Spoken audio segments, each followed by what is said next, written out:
While exploring a cave one fateful day, the powerful demon and renowned magician, Romberg, stumbled upon a pack of wolves. After swiftly defeating them, his gaze fell upon the lifeless bodies of their victims, whose arms were wrapped around a surviving infant. Though the parents were dead, the child still lived. Moved by a sudden compassion, Romberg chose to adopt the baby, naming him Ike. As Ike grew, Romberg nurtured his new ward with the art of magic, teaching him a variety of spells and enchantments. To protect Ike's true nature and keep his human origins a secret, Romberg fashioned a cloak and mask for the boy, ensuring that no one would uncover his hidden identity. A few years later, Ike joined the Demon Lord's army, rising quickly to become the undying brigade commander of the 7th Army Corps. When the Demon Lord ordered an attack on the humans, Ike led the charge. With his tactical brilliance, they took the impregnable fortress city of Arsam in just a week. His success earned the admiration of his commander, Sappho, but Ike couldn't escape the torment he felt seeing the war's aftermath. Despite his demon form, the human heart inside him still ached for the wounded and dying. One day, Ike placed a powerful barrier around the room to ensure no demon could enter while he was without his mask. To his surprise, he noticed a female servant hiding under the table.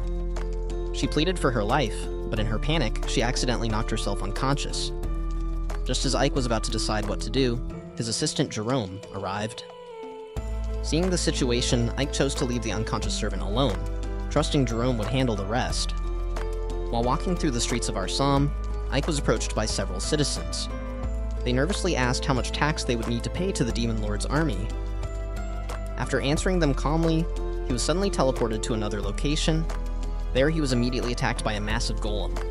Recognizing the familiar trick, Ike knew his commander had orchestrated the assault. With a wave of his hand, he used his magic to swiftly defeat the golem, showing no surprise at the test. Sappho never imagined that the boy who once hid behind Romberg would grow to become one of the most powerful sorcerers. She was the only demon who knew his secret, that he was human. Ike soon learned that Sappho had summoned him because the Demon Lord, Darok Kutton, wanted to see him. Sappho believed that Ike's feats might have impressed the Demon Lord as well, so they made their way to the Demon Lord's castle. To ensure the guards wouldn't discover his true identity, Sappho surrounded him with a magic spell that concealed his human form. The guards didn't react to Ike's presence, likely because he was known as the grandson of a legendary master magician. It was then that Ike realized his grandfather's name was well known in this realm. Once inside the castle, memories of the Demon Lord's infamous deeds flooded his mind. This would be his first meeting with the Demon Lord, and Ike couldn't help but feel a sense of unease. Expecting a fearsome demon, Ike was shocked when he came face to face with a woman. As they discussed Ike's success in conquering Arsam, he humbly downplayed his achievements, which made the Demon Lord think that he had a human-like humility. However, when Sappho mentioned that Ike was Romberg's grandson, the Demon Lord considered the possibility that Ike might have inherited this trait from him. Still, the Demon Lord was puzzled as to why Ike had spared the lives of the human warriors, including their commander. Fortunately, Ike was prepared with an answer, one that he had learned from his grandfather. Despite his answer, the Demon Lord couldn't shake the feeling that Ike was different from the other demons. She hinted that she wanted to see his face the next time they met. With that, their conversation ended, and Ike breathed a quiet sigh of relief. Sappho then informed him of the Demon Lord's reward, though it felt more like a punishment. Ike was assigned to rule over the town of Yelis, which would serve as the front line of their army. His task was to protect the town and double the taxes he would need to collect. When Ike returned to Arsam, he woke the maid who had begged for her life. He reassured her that he had no intention of killing her. The maid, introducing herself as Sati, had already learned his secret, and as a result, Ike made her his personal maid. He brought Sati along to Yelis, where the other demons under his command began repairing the town's walls to prepare for a potential human counterattack. Jerome, observing Ike's strategic brilliance, couldn't help but be impressed. He began to wonder if Ike might one day rise to become the next Demon Lord. While the rest of the Demon Lord's army fought against the Rosaria army, they discovered that Rosaria was planning to form an alliance with another country. The Demon Lord had anticipated this day would come, and so she decided to leave this delicate mission to Ike. Ike, with Sati at his side, immediately set off for Rosaria to investigate. While wandering through the streets, Sati decided to try her luck with a gambler she met in an alley. The man thought he could easily deceive her, but Ike saw right through his trick. When the scam was exposed, the people the gambler had deceived turned on him, beating him up in the streets. As Ike and Sati continued their observation, Ike noticed that the soldiers in Rosaria were unusually hurried. This made him believe that the Alliance of Kings might indeed be forming. It had happened before. Each time, the demons were forced to retreat and return to Dober BG. Sati, sensing Ike's growing resolve, worried that he might abandon her. Even if she were freed from the demons, she feared returning to a life of slavery like the children in prison. Ike reassured her, stating there was nothing to fear because their demon lord was the smartest and most powerful demon in history. Just as they were about to move on, and the man from the alley, whom Ike had exposed, called out to them. Seeking revenge and hoping to claim Sati for himself, he approached with malice. Ike, seeing that there was no one else around, quickly used his powers to subdue the men. With a flick of his hand, he summoned an ice spear to immobilize them. Taking advantage of the moment, Ike questioned them about the soldiers' activities in the city. He learned that the Rosaria army planned to attack Yellis before the Alliance of Kings could take full effect. Ike immediately deduced that Rosaria's rush to attack was motivated by their desire for honor, aiming to rise above other nations. They had chosen Alistair, the commander of the White Rose Knights, to lead the army against Yellis. Wasting no time, Rosaria sent her on the mission. When Ike returned to Yellis, he was unexpectedly greeted by Lilith, a succubus who had developed a crush on him. She immediately took note of Sati's presence, considering her arrival in Ike's life. A few hours later, Alistair's army had positioned themselves near Yellis, but before they could strike, the skeletons guarding the area rose from the ground. Other demons soon joined the battle, catching Alistair off guard. Forced to retreat, Alistair's army began to pull back. Ike watched them withdraw, but just as he did, an arrow struck him from behind. Before he could react, darkness consumed him. Meanwhile, Alistair's general, leading the retreat, was furious with the failure. In his disappointment, he ordered Alistair to be imprisoned. When Ike regained consciousness, he was shocked to find Sappho sleeping beside him. She had been the one to treat his wound from the arrow, advising him to rest, given his human nature. Ike, still uneasy, took the arrow that had struck him, knowing it came from behind. He needed to determine whether it was the work of the enemy or if there was a traitor within his own ranks.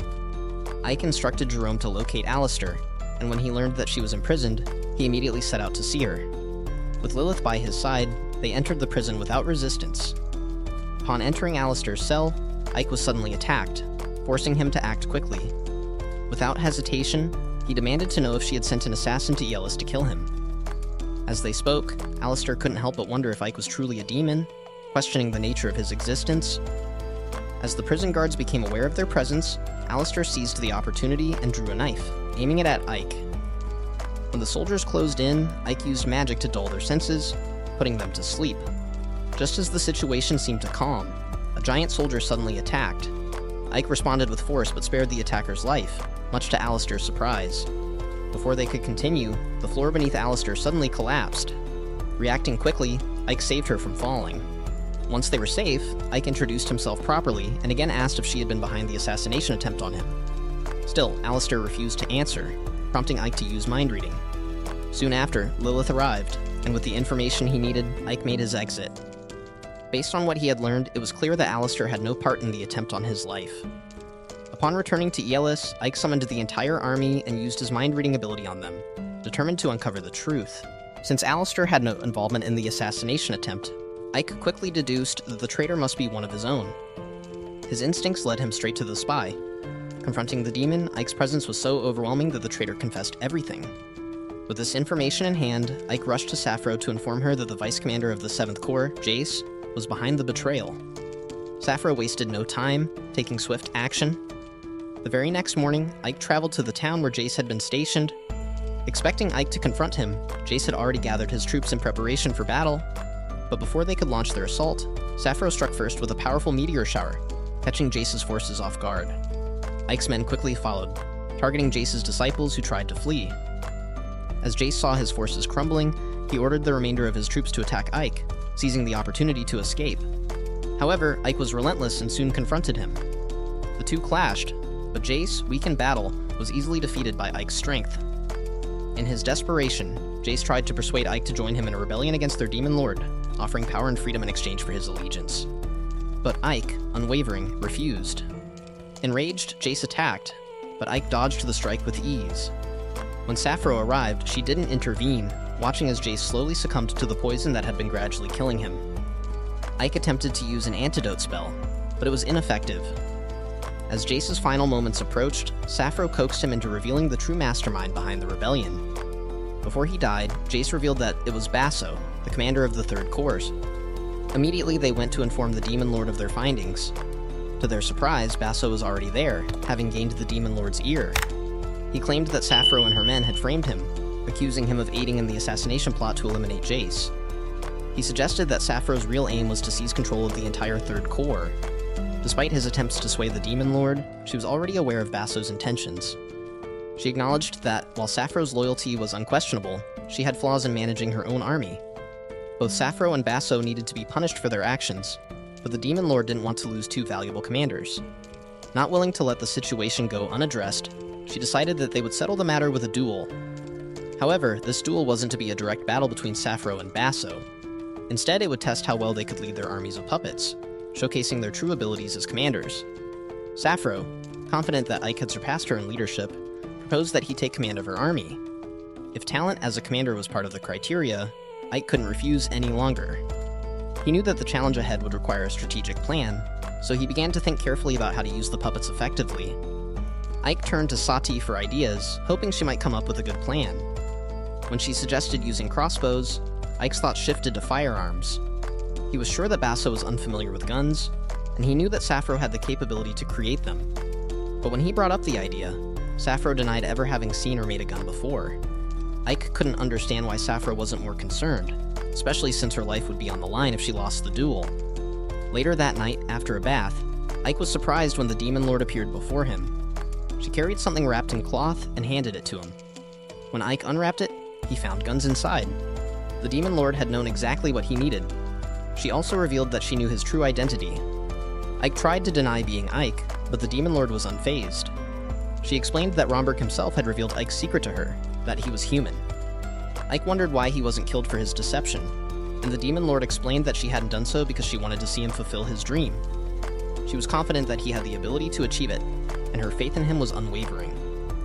The day of the duel finally arrived, and Ike immediately noticed the heavy armor worn by Basso's puppets. Basso smugly explained that the armor was a gift from the Demon Lord, hinting that she might be rooting for him to win. This made Ike wonder if the Demon Lord simply wanted a fair fight, or if she was testing him in some way. As the duel began, Ike's puppets were quickly struck down by Basso's forces, who used a variety of weapons. Basso believed his victory was assured, but he was soon shocked when Ike had his puppets unleash the guns. With these powerful weapons, Basso's army was quickly worn down, and Ike emerged as the victor of the duel. As Ike stood victorious, the Demon Lord approached Basso, coldly asking him to choose whether he would kill himself or if she would do the deed.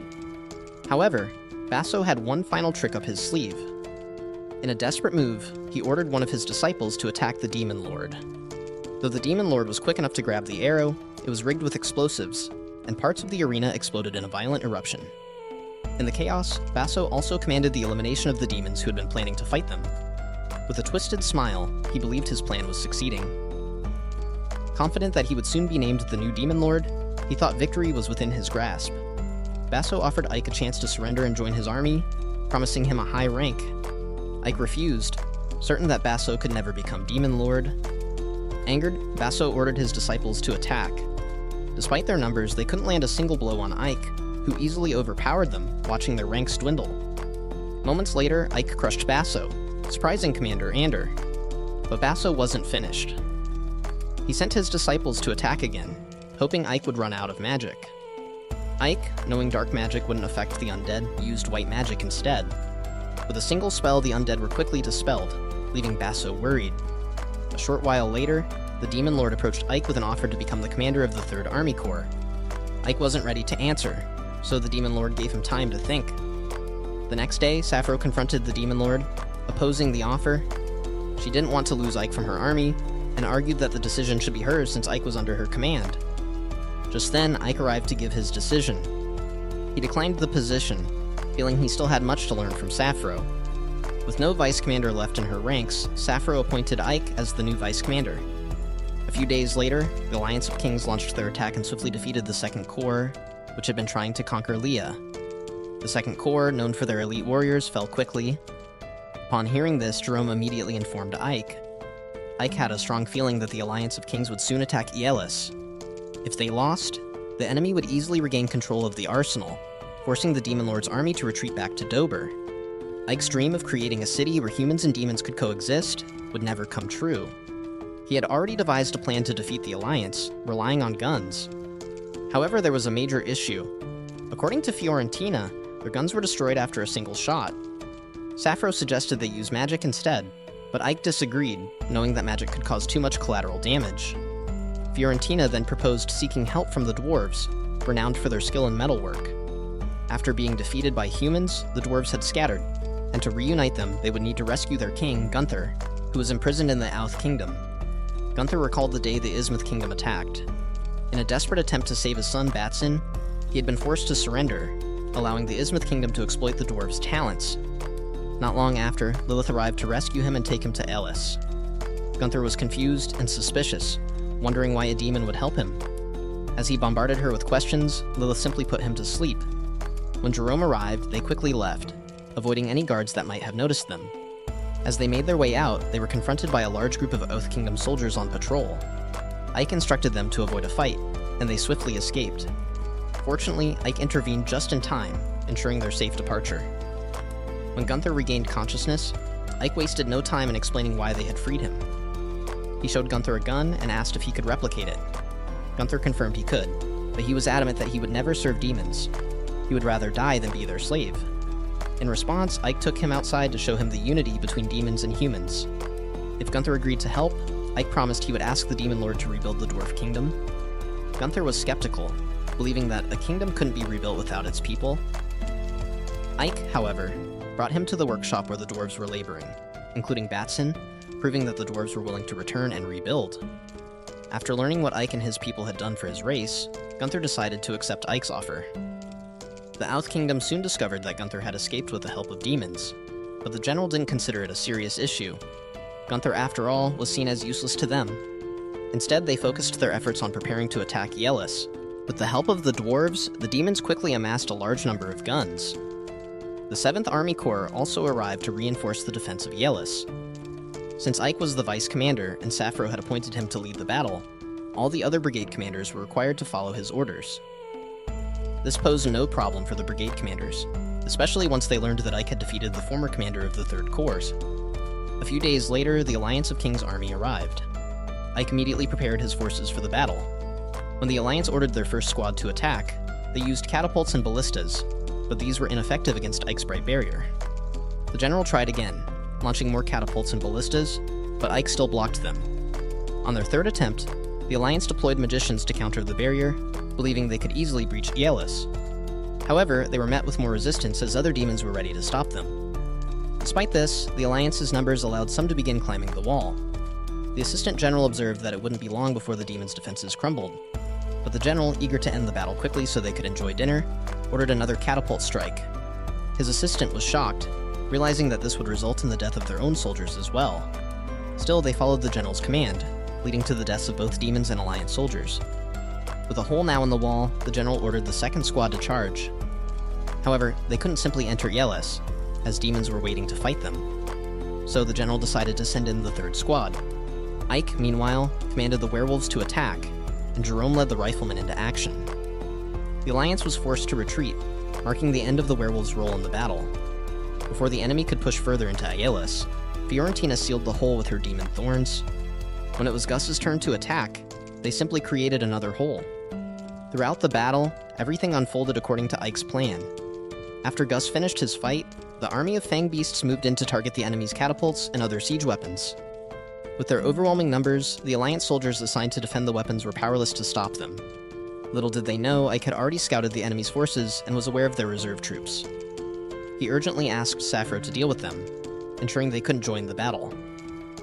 As the fight raged on, the Alliance began to wonder why they were losing despite their superior numbers. When the general learned that his 2nd and 3rd squads had been defeated, he decided to send his entire army to attack the demons, hoping to boost his soldiers' morale. He joined the battle himself, but before they could even get close to Yelis, the ground beneath them suddenly split open. They scrambled to find their magicians, only to discover that they had already been captured. As the general fell from his horse, Ike confronted him. He offered the general a chance to live, on the condition that his army retreat. The general refused, and in that moment Gunther attacked. He was about to deliver the final blow, but Ike stopped him. However, Gunther had already made up his mind to kill the general, and seeing his resolve, the general was filled with terror.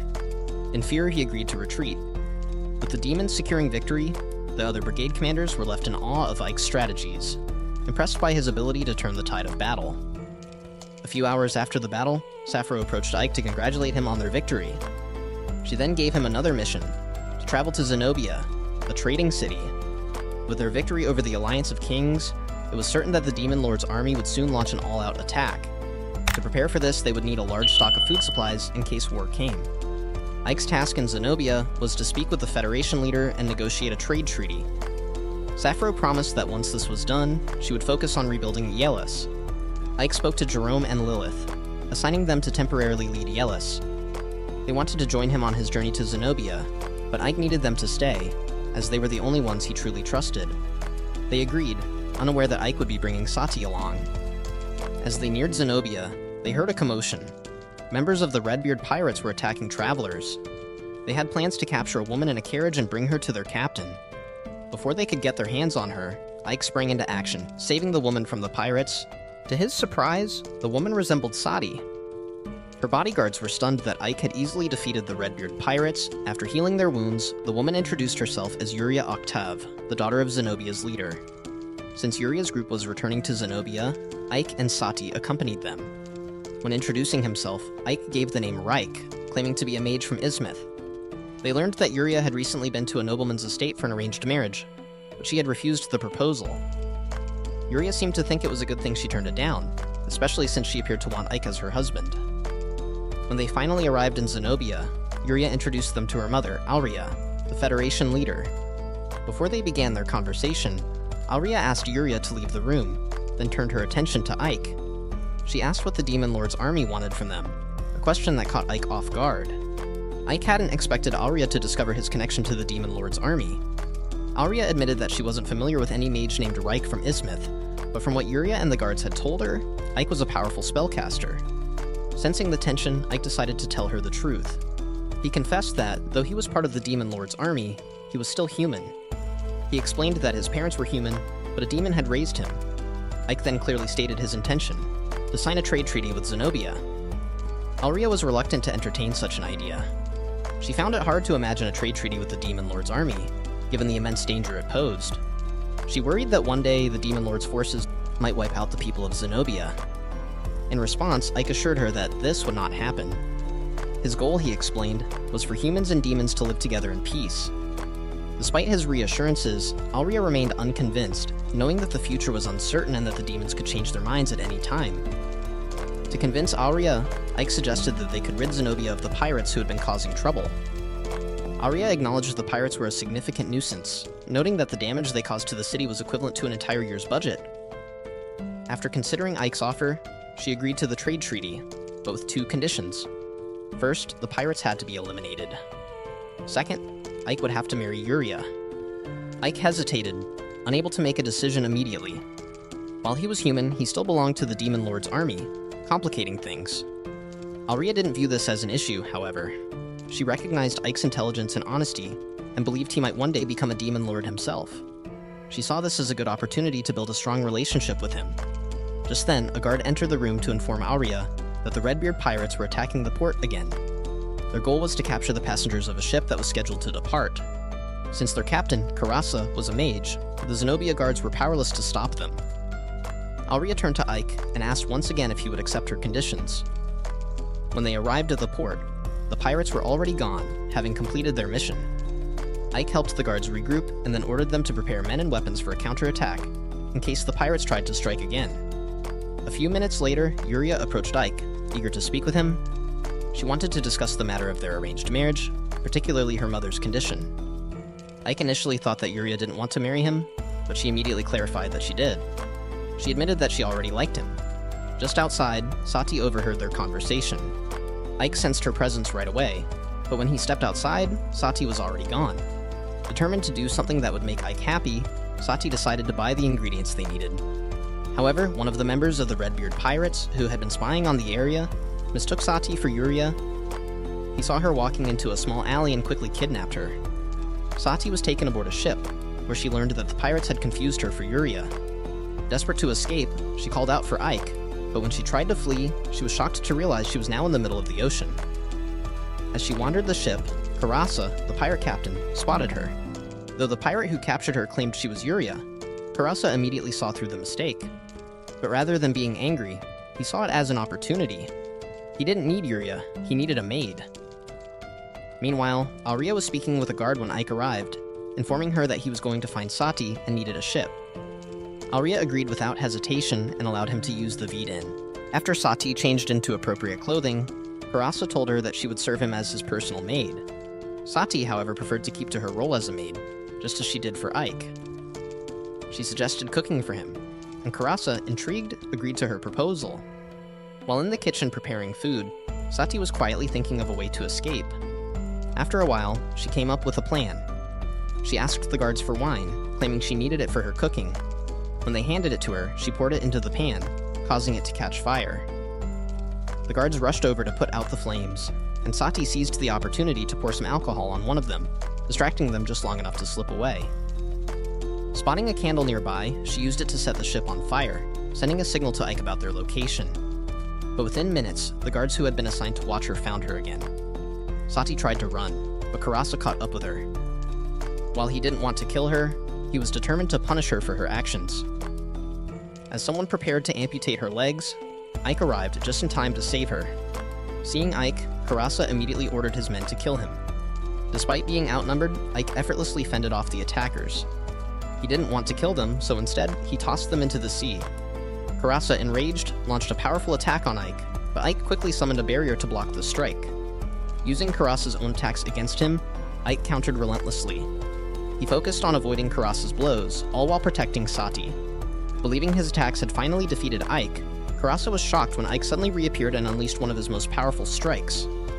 Karasa, unable to block it, realized too late that he had underestimated Ike's strength.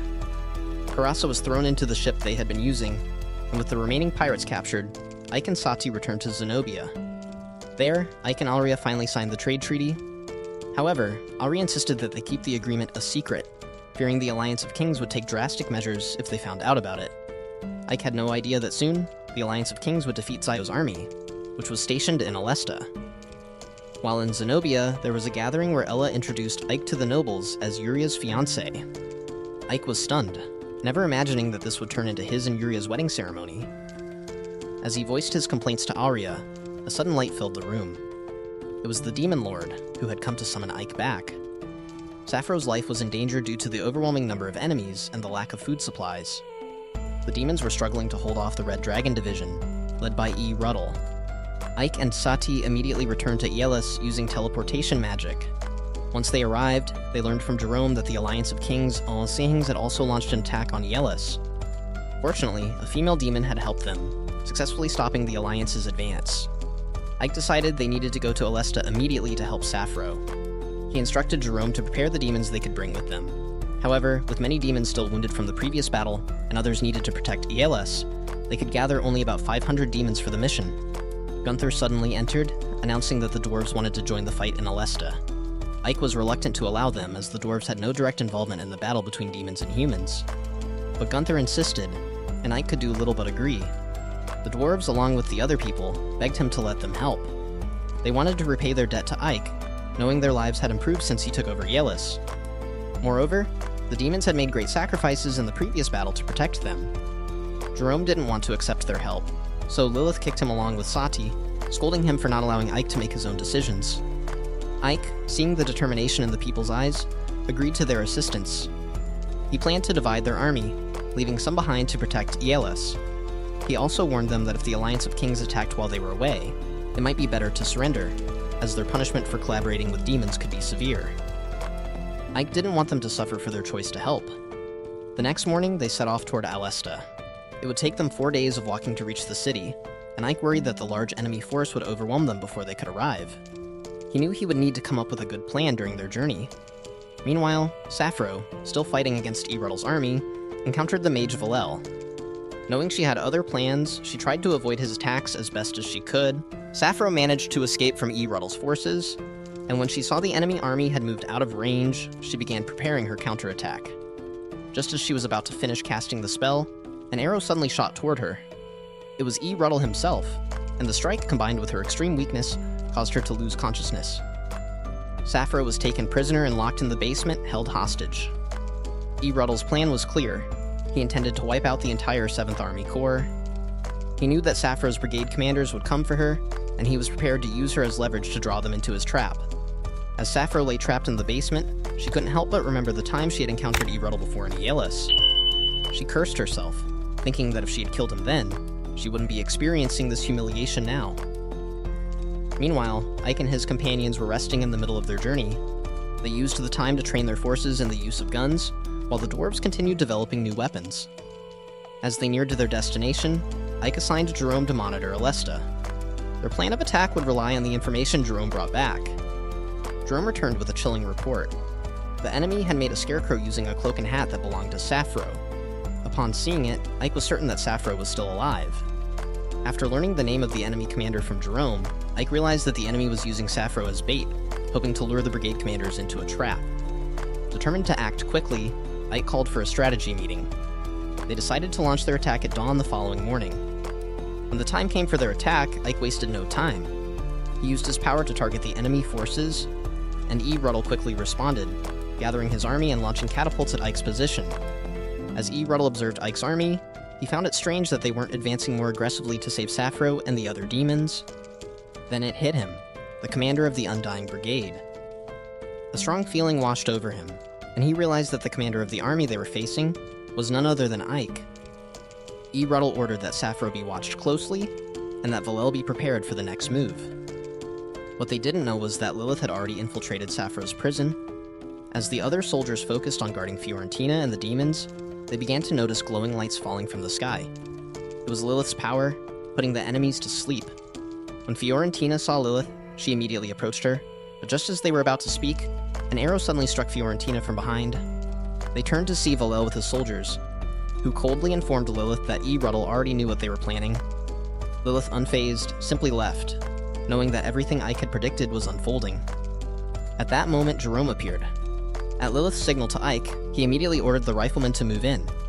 Valel and his soldiers were overwhelmed and powerless to stop them. Taking advantage of the chaos, the orcs launched their attack. When Fiorentina lost consciousness, Sappho's fury took over. She couldn't control her anger and immediately turned her focus on Valel. She didn't give him a chance to recover, swiftly eliminating him before he could react. The remaining soldiers, seeing Valel fall, quickly fled in fear. As Sappho prepared to chase after them, Lilith stopped her, sensing that there was more at play than just this battle. Sappho soon realized that Ike had planned every step of their actions. Meanwhile, Eruddle began to notice that the demons had already infiltrated his territory. Lilith, working swiftly, focused her efforts on disabling the enemy's catapults, ensuring they couldn't be used against their forces. Once their mission was complete, Jerome signaled Ike, and they activated the new weapon that Gunther had created. These were explosives, and they wasted no time, launching them at the enemy. When Eruddle discovered that Ike's entire army was now approaching, he had no choice but to order a retreat. As a result, the demons successfully defended Alesta. A few hours later, the other brigade commanders arrived, having learned of the events that unfolded. They gathered to discuss the battle, impressed by Ike's strategy. During their meeting, Jerome entered and handed Ike a letter from the Red Dragon Division. It was from Eruddle, who, despite being their enemy, wanted to congratulate Ike. He expressed his admiration for the brilliance of Ike's plan, acknowledging the strategic genius behind his victory. Despite his defeat, Eruddle expressed hope that one day they would meet again, and the next time, he would make sure to never lose. Ike decided to respond to the letter, making sure to convey his thoughts and what he wanted to say to Eruddle. Just as Ike was about to finish, the Demon Lord suddenly appeared, riding a large dragon. Her arrival caught everyone by surprise. Jerome, not recognizing her, tried to send her away, thinking she was just someone playing a role. But Ike quickly intervened, stopping Jerome and revealing that the woman before them was in fact the Demon Lord herself. Jerome's eyes widened in realization. He remembered that it was the Demon Lord who had helped them protect Aeolus. She congratulated them on their victory over the Red Dragon Division. Impressed by Ike's continuous victories, the Demon Lord believed that he should not be leading just a single brigade. From that day forward, Ike would serve as the commander of the 8th Corps, a significant promotion to recognize his growing strength and leadership. This story ends here. Hope you enjoyed the video. If you'd like to see more content like this, don't forget to give it a thumbs up and hit that subscribe button. Thanks for watching, and I'll catch you in the next one.